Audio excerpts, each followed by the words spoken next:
What's up? It's Dan Riccio, Randip Janda. It's Canucks this week. They finish up their 5-game road trip. They win 2 out of the 5. Looked poor through most of it. So the question, Randip, what happens now that they get ready to return home to Vancouver? Okay, there's a lot of questions in Vancouver of you come back with 40% of the points, what's going to happen? And honestly, it goes back to one situation with this team. You got to look at the coach. And it's a sad reality. You can't really move that many players off this roster. So if you're going to make a move, Dan, where, this is a conversation that was had by Jim Rutherford before the road trip started of, hey, these guys got to figure it out. We got to start getting some results here. Otherwise, we need to get the players' attention. When you say that and you come back off a road trip like that with only 4 out of 10 points, I'm looking at Bruce Boudreau in that situation because it's unfortunate, but the team hasn't delivered this year through 17 games. I know exactly what people are going to say in the comments section. It's not Bruce's fault. It's not Bruce's fault. I think everybody kind of knows. I agree. But what move do you have to make if you're the front office? What have we seen in the history of the NHL? When things start to go awry, you make a change to the coach.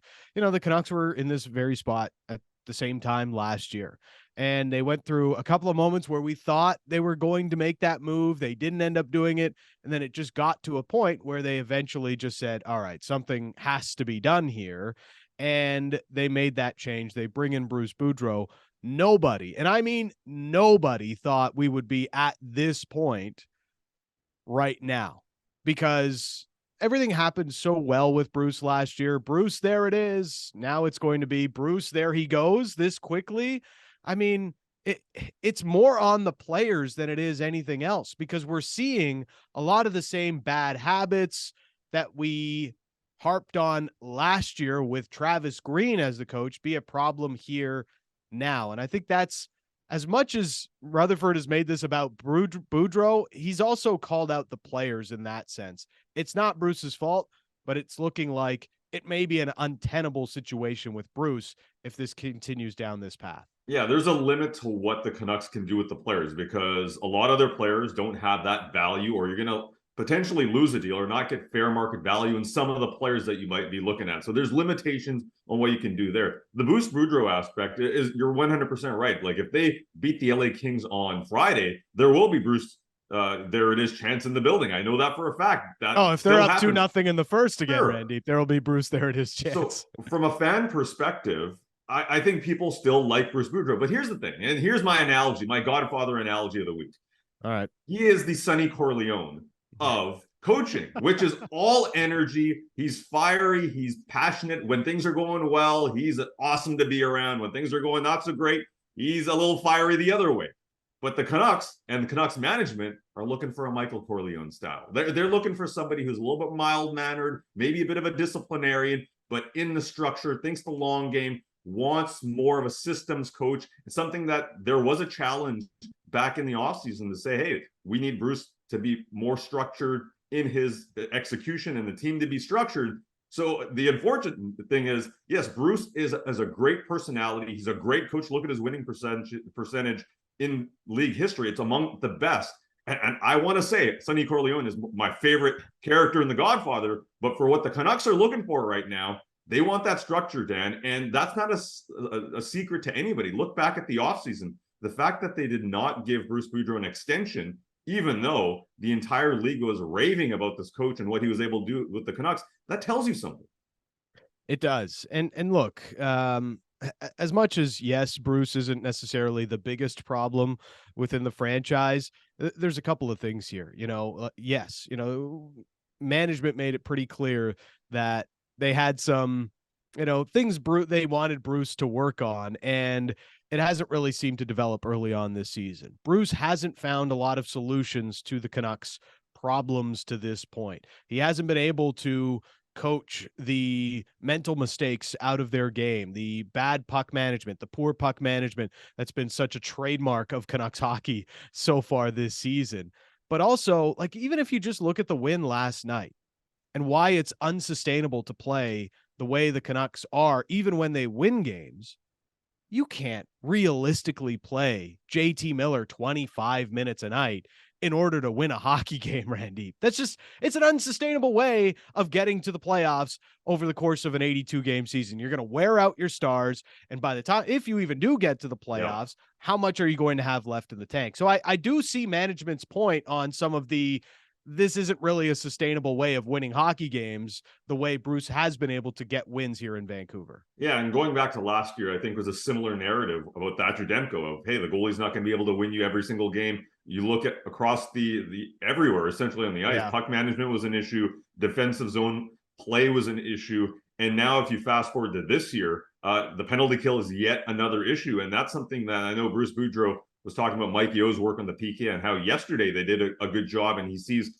steady improvements there, but they're still last in the league. And all it takes is one game for them to allow a couple of goals. And we're having discussions about how they've allowed power play goals against in 15 of the 17 games this season. Think about that for a second. 15 of the 17 games this year, they've allowed a power play goal against, which is pretty ridiculous. Now, yes, it is players.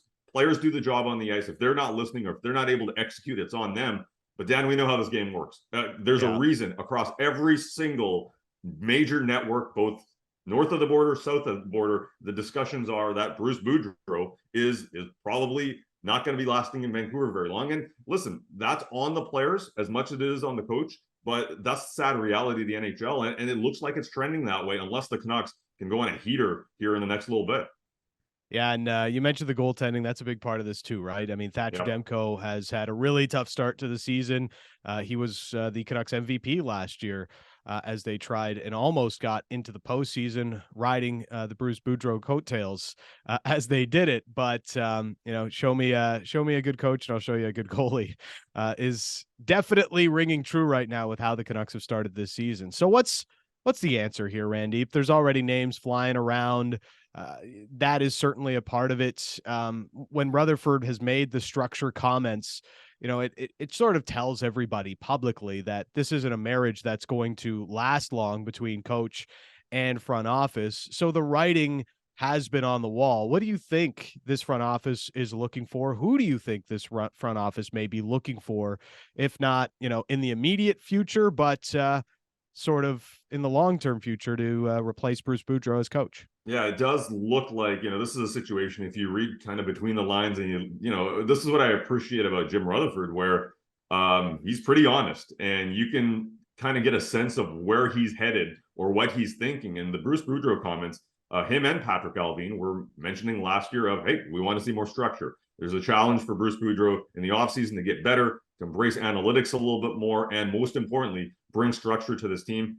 I cover this team, you cover this team, the fans watch this team. Structure is not there. So where's this headed? I think you have to look at that type of coach. And with the Rutherford Pittsburgh links and Alvin Pittsburgh links, there's always one name at the top of that list. If they do make a move here in the short term, and if this coach is interested, Rick Tocchet is the guy that I think a lot of people are focusing on right now, based on the fact that the connections to that regime, but he was able to coach that style in Arizona, where it was not exactly sexy hockey, if you want to call that. They didn't have that much skill on their roster, to be honest, as well. But there was structure to that game. And, that's a guy that's been a free agent now in the coaching ranks for a little bit. And he is somebody that's seen very well in the hockey world. So that's one guy. Another name that's been kind of talked about as a potential replacement external would be a Mike Vellucci as well, who has links to the Pittsburgh regime. So a couple of names to watch out for. If you're looking internally, what does that signal? If you look internally, you're essentially saying,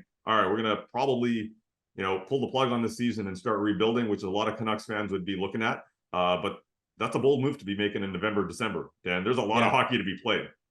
There is. And I do believe ultimately, if they do go down this path, it's not the path that they wanted to. They were genuine in wanting to see if Bruce Boudreau could, work on some of these things and get this roster to play in a different way than they were at the end of last year. They did not want to have to pay 3 coaches at the same time because Travis Green is still on the books. So they were genuine about that when Jim Rutherford has talked about that. And I think thirdly, they don't want to bring somebody in just for an artificial bump to save the season, Randy. If they're bringing somebody in, it's more about, we want to start building the program that we envision for the Vancouver Canucks over the long term. whether that's Talkit, whether that's, you can go to the Swedish connection, Rikard Gromborg Sure. overseas with Patrick Alvin. And we know that name has been out there with the Canucks as well. So there are different avenues. I know that they aren't just making this move just to try and save this season, because that would be making the same mistake as last year, right? And you have to start thinking long term with this franchise, because there are no quick fixes here in Vancouver. No, there aren't. And I think when you start looking at the roster, you see that there's holes on the defensive side of things. But one thing we haven't talked about in this video thus far is the prospects. There's not many. So you do eventually have to start looking at the future. And that's where some of these players currently on the active roster, you start looking at them and saying, if you are building long term, there might be a couple of players that are not going to be in Vancouver for very long. Is Jim Rutherford going to be the ultimate bad guy? The market loves Bruce Boudreau. Bruce, there it is. But will it be Bruce, there he goes? Do you think Bruce Boudreau has been the problem for the Vancouver Canucks this year? Let us know in the comments. It's been Canucks This Week. Subscribe to the Sportsnet YouTube channel, and we'll see you next week with another video.